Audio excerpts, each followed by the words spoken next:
Most of the டைமில் நாங்கள் எதுவுமே விதவிதமாக செய்ய மாட்டோம். நோம்பு கஞ்சி இருக்கும், ஜூஸ் இருக்கும், ஒரே ஒரு விதமான ஸ்நாக்ஸ் இருக்கும். அதாவது வடை, போண்டா, பஜ்ஜி இந்த மாதிரி ஏதாவது ஒன்று.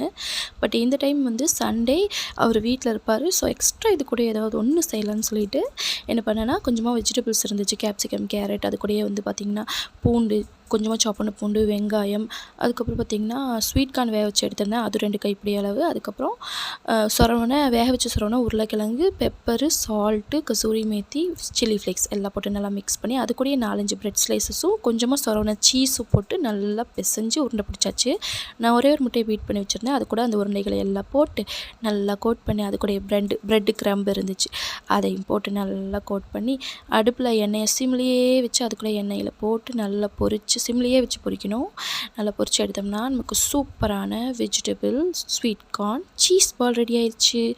ரொம்ப நல்லா இருந்துச்சு. குழந்தைங்களும் ரொம்ப என்ஜாய் பண்ணி சாப்பிட்டாங்க. நீங்களும் ட்ரை பண்ணி பாருங்கள்.